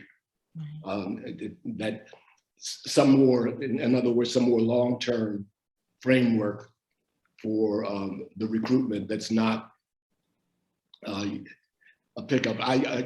I'll say this, which is true. To the best of my ability, it has never been broken. We used to measure the success of our recruitment by the number of percentage of the senior class that would apply. I had 2 visits to Swarthmore College one year, and 75% of the graduating seniors applied. And what did it? We were on campus for a full week. We did the classes and all the rest of that, but we created these kind of conversation experiences with these young people at a time when they were trying to make some hard decisions about what they wanted to do with the rest of their lives. And those conversation experiences lasted over a course of a fall visit and a spring visit, the equivalent of about 2 weeks. But in the course of that, first of all, we ended up getting to know them in ways that I never had that experience previously. Part of the reason was the liaison was Melva Herskovic's daughter. And she was the faculty person for Peace Corps that was on campus. And she basically set up situations both in campus settings and at her home, where we were in these conversations with these young people that were life-changing conversations. Right, right. And to some extent, that's, I mean, the real recruiting task is to create those kind of life-changing conversations and life-changing relationships with prospects. And when it happens, you know that it has happened. I mean, as a recruiter, you know that something has changed up in here. Yeah. Just a point of clarification, because for those who are not following the chat, I believe colleagues from the Peace Corps said, yes, we do have 3 regional recruiting offices, and there are 70 field/community-based recruiters throughout the country that live and work in the communities in which they recruit. So that's a lot different, Dr. Dawson, from the days when we were doing recruitment. Flying from one campus to the next. Exactly. But I do think that point is worth noting, that the recruitment structure has somewhat changed. Tony? But it's an advantageous one. If what they're doing now is the same as what we were doing, then they haven't realized the full benefits of having the regionalization. I was involved in setting up the regional offices. That's the reason why I asked about it. And we did Atlanta, San Francisco, and I try to remember whether we did Chicago. I think we did Chicago. Well, at one point, I think in the 90s, we had 11 regional recruiting offices when I was at the agency. Herman, you were trying to say something? Yes, I was going to say, you know, about recruitment, I know, honestly, the only reason I knew to join the Peace Corps was because my father was a Peace Corps volunteer. It's not someone came to me at the university or anything like that. And then, of course, I pulled my friend in who knew nothing about the Peace Corps and said, we're doing this together. I feel like, and this idea that it's done at the college level is, to me, too late. And I do agree that it needs to, you know, high school, middle school, you know, this idea that this can be an option. And then also, there are great people who had no interest in going to college. Does that mean that they shouldn't be eligible to go into the Peace Corps? I honestly think not. I know that now it has changed to some degree, but you still need one or a level of college in order to get in. And I think that's something we may also want to look at. But recruitment can't just be informal settings, right? I believe in going into neighborhoods and communities and YMCAs and youth center and identifying those groups of advocates, you know, the various different groups that and organizations and associations that exist within our communities, and reaching out to them and partnering up with them to recruit the unlike or typical Peace Corps volunteers that we've seen over the 50, 60 plus years, because that will just add on to the fabric of Peace Corps and the diversity, because it's also diversity of thought, you know, and it's equity, but how can equity be for everyone? And recruitment needs to be for everyone also. It just can't be for those college students, the ones who are, and now we're targeting the HBCUs, but it has to be part of our communities. So is Peace Corps a representative going to, you know, Southeast and some of the youth clubs and the youth centers in Southeast? Or I worked at the Latin American Youth Center in DC. There was never a Peace Corps recruiter at LAYC. I spoke about Peace Corps at LAYC, and then it's right down the street. And those were young Latino, African-American, African, you know, young people who were eager and already doing the work. They were doing it here in the United States. So why not give them the opportunity to go back to South America to do it, to go to Africa to do it, to go to Asia and do what they've been doing and learn from people there to be able to bring back home. So we need to also broaden our idea of what recruitment looks like for Peace Corps. Thank you. And I view it as, it is in some respects a community development project. Recruitment is a community development project, and it's basically getting people to feel empowered, that they have the capacity to be this change agent. You know, I think Peace Corps doesn't take advantage of the fact that there's a Peace Corps Day, and I try every year to go to an early childhood classroom or an elementary school to talk about my Peace Corps experience and share with the students. How many thousand people have gone through the Peace Corps? If we really focused on getting more people out and engaged doing that every year, then what you're talking about, Hermes, it gets out into these communities. And I remember in North Carolina, getting the governor to find all the Peace Corps people who were working in government and having something related to Peace Corps Day for North Carolina government people. I mean, we can't keep doing the same thing over and over and expect to get a different result. So we have some mechanisms we ought to utilize. And I think that all of us who are here, that's why we want to grow this Black Return Peace Corps Volunteer Association, and partner up with other associations, because we have to remember Peace Corps is still a government agency. At the end of the day, it still is. And, it has its structure. It still is that. And so as we've come back and we know this, and we have had these lived experiences that are very diverse because of who we are and where we served. I feel like we need to now partner up with each other and do the things that we're talking about. The solutions we have spoken about, we have to take it upon ourselves also to be able to implement those solutions and not just leave it all to this government agency who has provided us this, helped to provide us the experience itself. Well, in the sake of time, I just want to, because we could go on all day with this. I mean, we are given, I think, wonderful advice and counsel to the agency as well. And I think next steps is to more formalize these kinds of conversations. And we welcome all the RPCVs or all folks that are in the chat and on the call to communicate with us through Mel. So, because there's some wonderful examples and other comments that I'm reading in the chats that are just as powerful as the advice that our presenters are giving. So I do want to thank our panelists for your truth and your space and showing up. This has been amazing. And I also want to just move on to the next phase of the program, because now after, I'm sure our next two panelists who represent the agency and the National Association hopefully have been taking some notes, we'll see, but we're going to hear from them as well. So again, I just want to thank you so much to our panelists. It's just wonderful.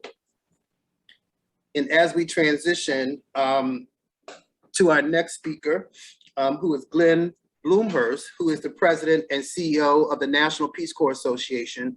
NPCA is a 501c3 enterprise at the center of a community of more than 185 grassroots affiliate groups and 240,000 individuals who share the Peace Corps experience.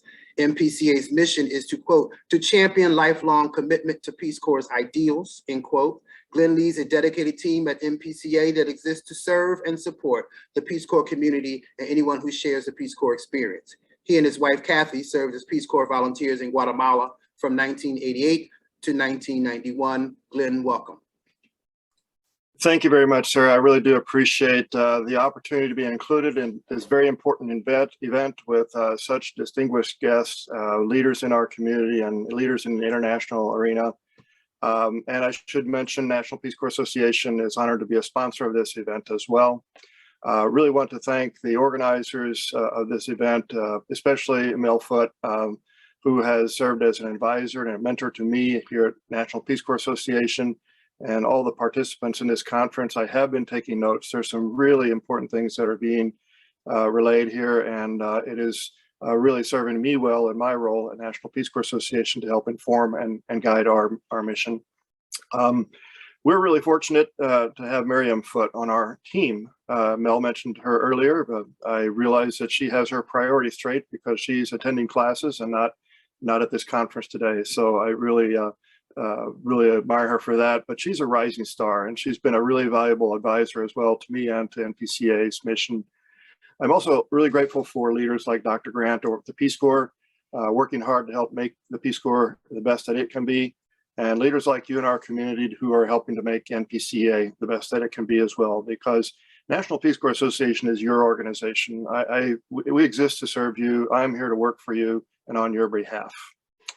And, you know, before diving in here, I should acknowledge that as a white male, I know that I speak from a position of privilege, and that in my life and career in the international arena, I've not faced the challenges, the barriers, the discrimination, the racism, and other challenges that are systemic in our society and the institutions, and which you've had to overcome in your lives and careers. And I recognize that as a leader of the Peace Corps community here at National Peace Corps Association, it's incumbent upon me to use my voice and my position in an organization that's at the center of a community of more than 250,000 people to help lead the way to increasing African American inclusion in the Peace Corps and then in their national careers as well. So here's some of the things that I've heard you say along the way here. And I did take note of, first and foremost, mention of Operation Crossroads Africa as a foundation for the Peace Corps. It's a clear reminder that the Peace Corps itself doesn't exist in a vacuum. I heard Director Williams mention the need for mentorships and internships and creating this pipeline of candidates. He made very powerfully the point that the failure to diversify leadership in foreign service has undermined our credibility globally, and that we must build a core of leaders, and Peace Corps has and will play an important role in that. And I heard just recently here the talk of importance of early engagement and how that starts prior to even the senior year of college, and engagement in places where normally Peace Corps isn't recruiting maybe or may not have a presence. And I grew up on a small farm in central Missouri and hadn't even heard of the Peace Corps at all ever prior to going to college and learning about it there and hearing about it from a college professor. So it's important that we see Peace Corps presence in recruiting in these areas where typically Peace Corps may not be reaching, inner cities and elsewhere. I heard also talk about the importance of mentorship and pre-departure support throughout service. Really, we can't underscore enough what's being said about a need to be deliberate about the outreach and support for volunteers who are of color before, during, and after their service. And there's an opportunity here, I hear, for us to impact policy and practice at Peace Corps as well. And that's one of the roles that NPCA can play in our mission. And I think finally, the thing that struck me as well as more is that we have a role here at National Peace Corps Association to create a welcoming environment, a community, help to create that community of belonging as it was expressed, and that our unique experiences will make us a better community. So with that in mind, I just want to share a few things that I think we can do here at National Peace Corps Association in response to the question, how can we contribute to the increasing African American inclusion in the Peace Corps and international development? Well, our three goals speak to that directly. One is to help make Peace Corps its best. Two is to strengthen our community. And three is to increase and amplify our global social impact. And a large part of that is providing services and support to our returned Peace Corps community. As for the Peace Corps itself, we did host last year a series of town halls and a summit that helped identify a number of different issues in our community and ways that we could create a roadmap for the Peace Corps and the Peace Corps community. The overarching theme that came out of that summit was that Peace Corps needs to be a leader in addressing systemic racism. Some of the work that we do is directly advocating toward the Peace Corps as National Peace Corps Association on behalf of volunteers and returned Peace Corps volunteers. But one of the things that we're advocating for is a leader of the Peace Corps, as we expect a nominee of the Peace Corps agency soon, hopefully, that new director, the new permanent director, which would be nominated, demonstrates a commitment to making sure that the key issues reflected in our report from Peace Corps Connect to the Future are implemented in the Peace Corps. It's imperative that the new director be committed to these reforms and help implement them. We can also champion legislation that reduces barriers to Peace Corps applicants. We have worked on this in some pieces of legislation that we've been involved in. Financial barriers, particularly to volunteers of color, to enable them to join the Peace Corps, are one area that we've looked at in legislation that we're working on.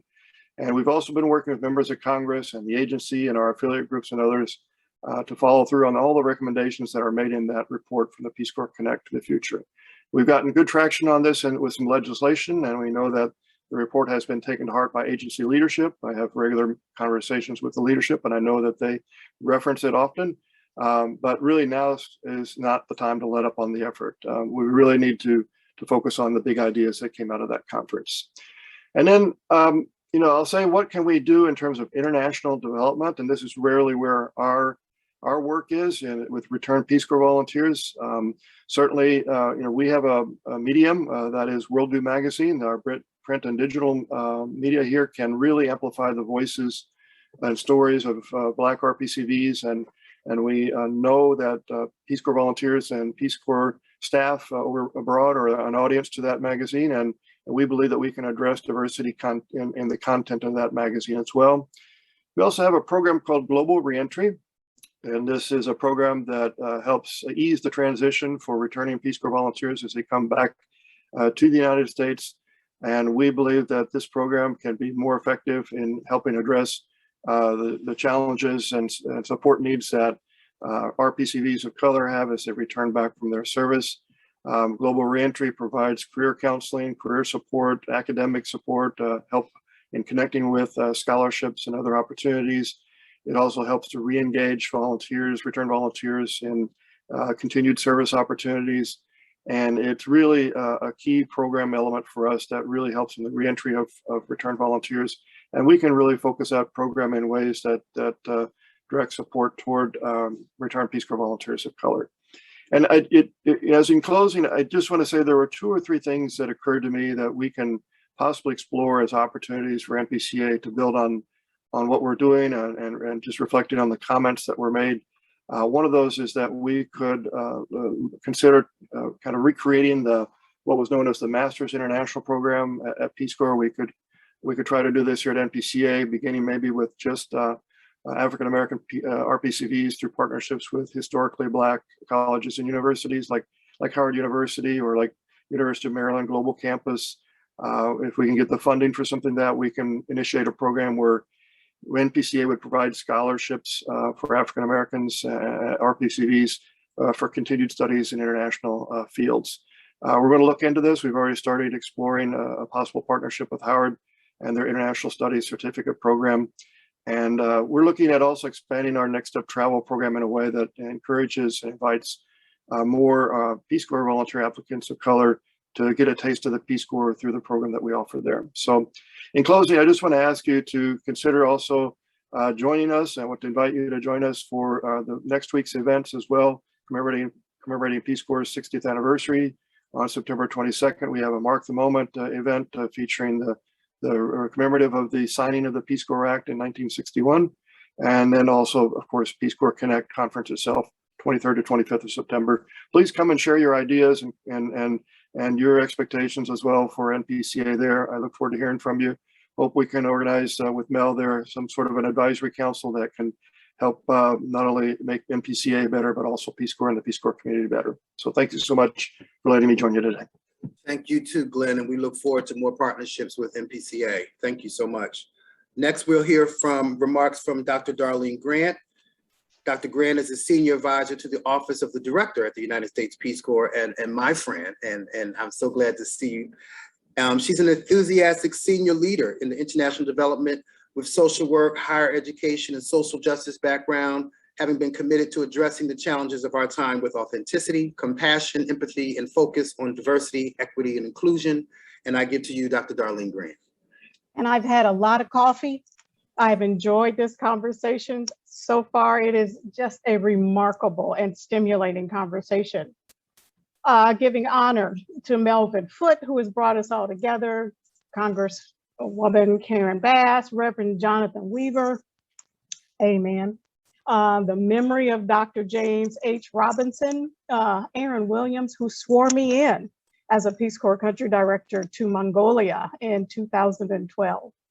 Secretary of State Bassett, Cleandra, my brother Tony, and our panelists, Dr. Dawson, Sia Barbara, Herman, Marion, Melvin, and MPCA President and CEO Glenn. Thank you so much. To reiterate Aaron's sentiment, it is conversations with groups such as this that I've had the honor of being a part of for over a year now.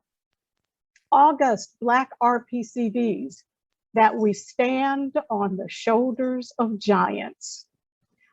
This multi-generational group is a critical example of how Peace Corps can move forward in its goal to represent the diversity of America and to increase Black participation.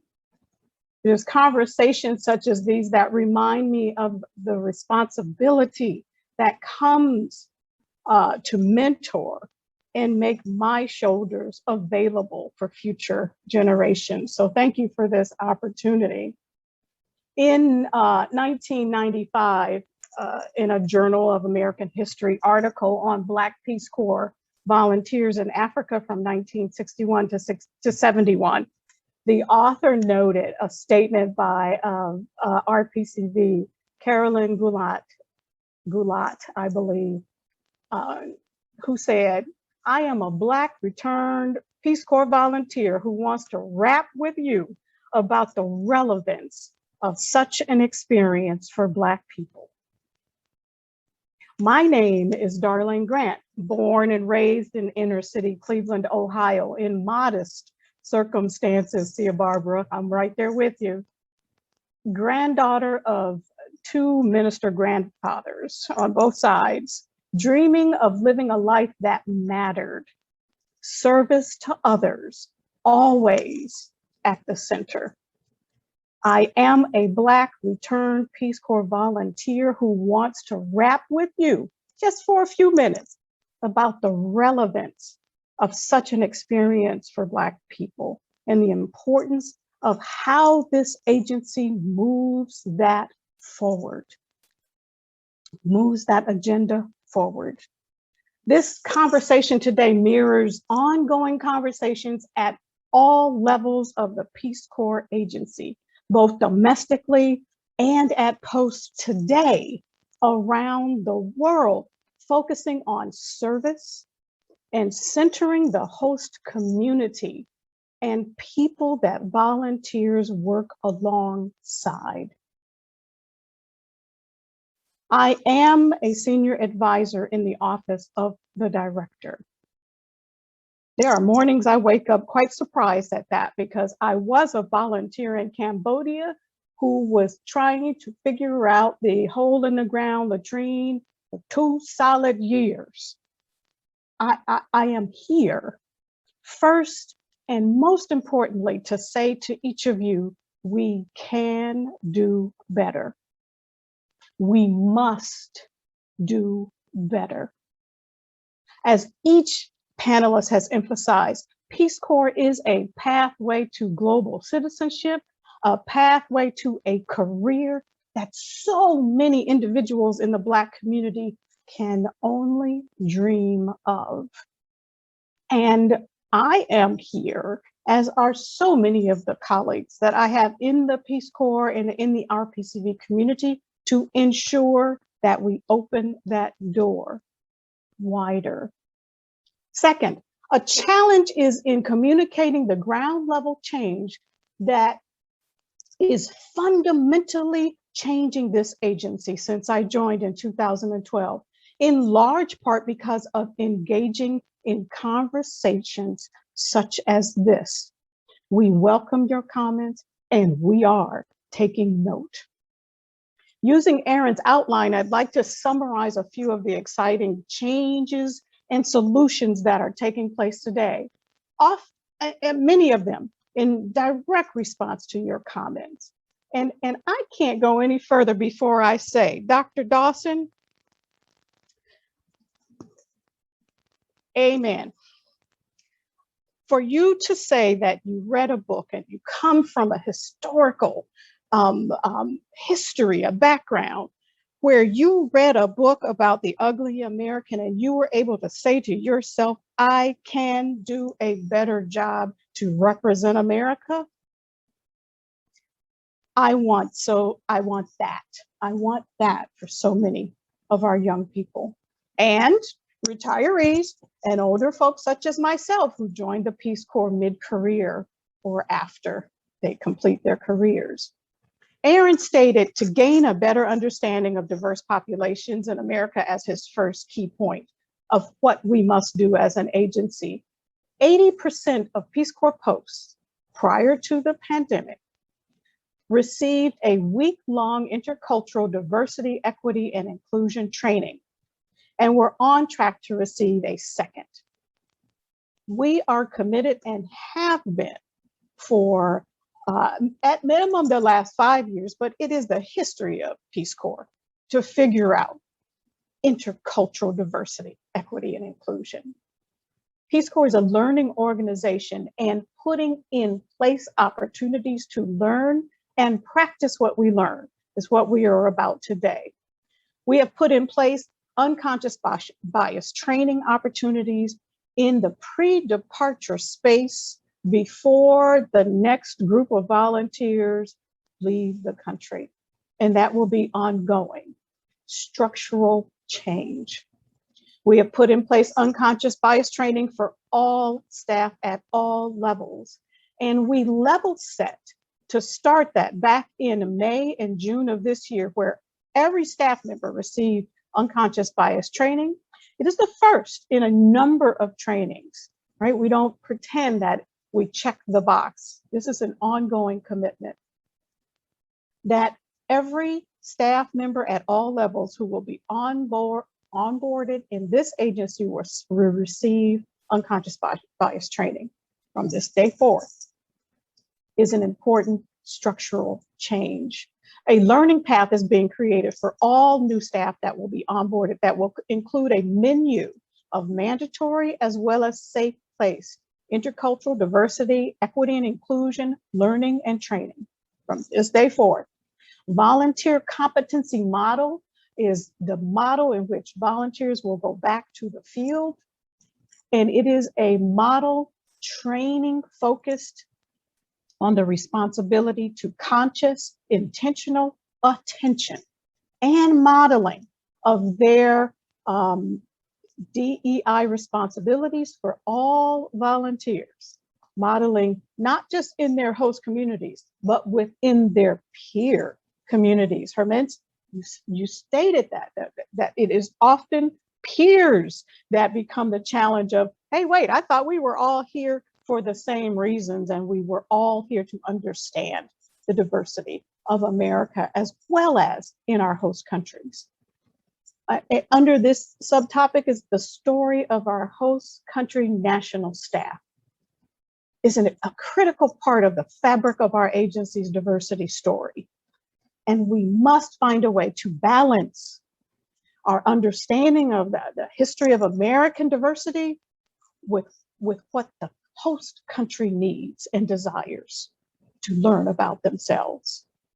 And Melvin, I'll hit on just two more points. I have 2 days worth of notes here in front of me. And so I encourage all that I am ready, willing, and able to continue listening and talking and moving this forward in preparation for us welcoming back volunteers after our global evacuation due to COVID-19. We are incorporating strategies to mitigate barriers to service, many of which were mentioned in our conversation here, related to legal and medical clearance for applicants. An example is we've increased the reimbursable amount available to applicants during medical clearance threefold, the first time in over 30 years. We are being informed by the President's executive order on advancing racial equity and support for underserved communities through the federal government. And our recruiters many of whom are on this call, are lined up and ready and receiving training, as well as committed a group of people to looking at ways that we reach into communities, historically Black, Hispanic, and tribal colleges and universities, and working with individuals long before they're seniors to ensure that they understand and know what Peace Corps is, what their prospects are, and what the pathway from service in Peace Corps to others can lead for a career. So much is going on. I'm so excited for your love of Peace Corps, such that you are willing to talk about it and keep pushing us in the direction that we ourselves want to go. Thank you. Thank you to everyone who's participated in this conversation today. Thank you, Darlene. Thank you so much for your energy and for your truth. I want to turn it quickly over to Mel Foote, who's going to introduce our amazing speaker as well, another one after all these other amazing speakers that have already spoken. So Mel. Thank you very much. It is now my high honor to introduce our keynote speaker. Can you believe that after all of these speakers? Our speaker is Ambassador Gina Abercrombie-Winstanley, who is the Chief Diversity and Inclusion Officer for the U.S. Department of State and a 30-year diplomat. In addition, she was the longest serving U.S. Ambassador to the Republic of Malta through a series of senior positions that included advising the commander of U.S. cyber forces on our foreign policy priorities, expanding our counterterrorism partners and programs as the deputy coordinator for counterterrorism, and coordinating the largest evacuation of American citizens from a war zone since World War II. I wonder how that fits with Afghanistan. Her professional life has played out almost daily in international media. We are delighted to welcome our keynote speaker, Ambassador Abercrombie-Winstanley. Thank you very much. Thank you so much, Melvin. I very much appreciate it. I am delighted to be here with everyone. This has been an amazing discussion all day. And I want to thank the Constituency for Africa for hosting this important discussion of the importance of African Americans in Peace Corps. It's a tremendous honor to be connected with a panel on such admired colleagues on a topic that I care deeply about. The focus of diversifying the Peace Corps is personal, like for so many who've spoken today. I served as a Peace Corps volunteer in Oman nearly 4 decades ago, and Peace Corps is where I met my husband. My husband and I are both proud volunteers, and like many of you, Peace Corps changed the trajectory of my life. For me and many of my colleagues here at the Department of State, Peace Corps was also the linchpin for my career in diplomacy. When I joined the Peace Corps in Oman, I was the only African American in my cohort of about 15 people. And 4 decades later, I am still one of the only African American women at policymaking tables. And I was one of a handful of African American women to rise to the level of ambassador in the Department of State. My story is backed up by the data. These racial disparities are deep and go back decades. For example, the Government Accountability Office released data that revealed in 2002 that the number of African American women in the Foreign Service was a shockingly low 2%. Almost 20 years later, that number only went up to 3%. Our public service institutions, whether it's Peace Corps or the Department of State, must do better. I am tired of being alone. And this focus, your work, is how we change that. The Peace Corps is a critical pipeline to the civil and foreign service.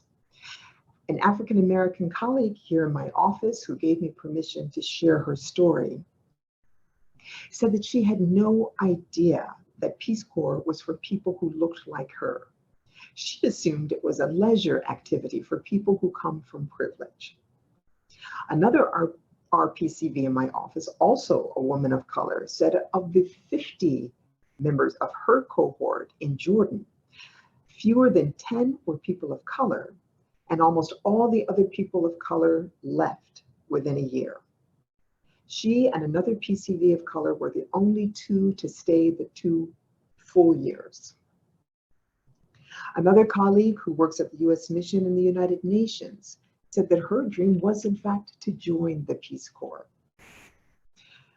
But because she was in a wheelchair, she was denied entry. When the Peace Corps said no, she took the Foreign Service exam. She passed it with flying colors, both the oral and written exams. Yet once again, she was barred from joining because of worldwide availability. So the real question we're all grappling with today is, how do we both recruit and retain diverse cohorts, as well as make our respective institutions more equitable, inclusive, and accessible? When the Secretary appointed me as Chief Diversity Officer, he made clear that my mandate is to change the part of the State Department's culture, the norms and behaviors and biases that stifle diversity, equity, inclusion, and accessibility.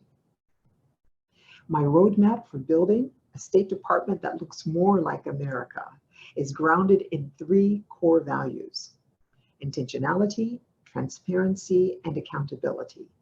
And past practice has shown any organization focused on these 3 will be able to make systemic change. First, we need to be intentional. This means changing the culture of the State Department so that every single employee feels invested in advancing the DEIA work. Secretary Blinken has stated many times an inclusive workforce is not just a nice to have, it is a national security imperative. And this goes for Peace Corps exactly the same way as it does for the State Department. The United States is the most diverse and powerful nation in the world. Other countries are watching us.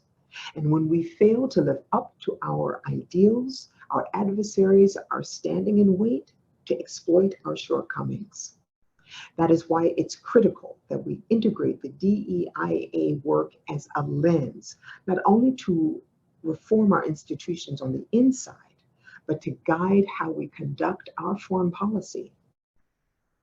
My team is also finalizing the department's 5-year diversity and inclusion strategic plan, and my office will oversee the implementation of it. We have had countless listening sessions over the last few years. Some of who have worked on it would say endless listening sessions, but we need concrete action, and we need to accelerate movement on issues that have been ignored for far too long. Secondly, we need to be transparent. If we are serious about addressing systemic inequities, then we need to be transparent about what we are dismantling. This means collecting disaggregated demographic data on hiring, assignments, promotions, attrition, and other key milestones in one's professional career. This will help us better understand who is at the table and why we see fewer underrepresented groups rising through the ranks. When we have access to anonymized, disaggregated diversity data, we are better equipped to make the case for resources and policies, the ones that we need to make our institutions more equitable, inclusive, and accessible for all. And lastly, and perhaps most importantly from my view, we need to be accountable. While the State Department and many institutions have excellent accountability policies on paper, there is sometimes an informal culture that hardwires many of us, including us from underrepresented groups, to keep our heads down, to not rock the boat. I'm intent on changing this dynamic by strengthening accountability mechanisms that we have in place and activating the courage that is inside of all of us. We all need to do our part, speak up, even when it's uncomfortable. This is how we will retain and increase the presence and promotion of underrepresented groups. The fact that we're talking about diversity isn't new. There have been for many decades, many efforts to diversify the Department of State. What is new is that we are now taking action, speaking forthrightly and honestly about where we have failed and where we need to go. We are in a moment of historic alignment. It's not just the State Department or Peace Corps that is committed to advancing diversity, equity, inclusion, and accessibility. It is at all levels of government, including the White House and our partners on Capitol Hill. Amen, Representative Bass. We are living in extraordinarily complex times. A once-in-a-generation pandemic, a reckoning on race, and daily threats to democracy at home and abroad. To address the challenges of the 21st century, we need a Peace Corps and a diplomatic corps that truly represents all of America. And if we're going to succeed in doing this, it is going to take all of us. And we can do this, we can get it done. I want to thank you for your time and look forward later on to a question and answer session. Thank you very much. Thank you, Ambassador. Wow, awesome remarks. We're at the end of our program and we're at the end of our time. And my job is to close it out. I want to start by thanking Bill Swanson and Caitlin Nemeth, who have worked behind the scene to make this happen. You know, you haven't seen their picture on the screen, but they have the ones who handle the technology and have made all of this possible. I want to thank really an incredible panel, all of my colleagues, and they didn't just speak, they've been involved in the planning process for this very session. Tony Pinder, his father is one of my best friends, and so he was a little boy when I knew him, and he turned into an awesome international educator, very impactful. For Herman, Clatandra, all of you, I want to just say thank you. Dr. Grant, Glenn, I want to thank you also for offering your remarks about the National Peace Corps Association. I think you're right on the mark. We're going to hold you to it. You know that. We're friends, but you know, I'm just, I smile in your face, but I'm going to expect that we're going to make some of these things we talked about the reality. And I know you're committed to it also. So I'm looking forward to continue. I want to thank my wonderful daughter, Miriam, who's learning what she needs to turn so she can work with Ambassador Winstanley and others in the administration. So we're growing them for you. We're growing them for you. I want you to know that. But I just want to say thank you all for a wonderful panel. We are going to have it taped. It's going to be posted on my website and Facebook and all of that. And we're going to share it certainly on the Peace Corps and the National Peace Corps Association's website. So thank you all for a wonderful discussion. Tony, you want to say a final word? You're the moderator. Go ahead and say something. No, we just thank you. I think you've just been such a consistent champion over decades with this conversation. And as the ambassador said, the discussion is not new. What's new is the energy and the commitment. And I've just been really sort of enamored by the whole day, the whole morning. And I just really want to thank you and CFA once again for giving us space and curating this moment for us. So please, thank you. Thank you everyone who tuned in. I have to also say thank you to Howard Dotson, who is one of my mentors, and also to Haskell Ward down in Atlanta, who actually financially helped support this conference, and he preceded me in Ethiopia. So I just want to thank all of you for a wonderful exercise today, and we look forward to the follow-up. Thank you.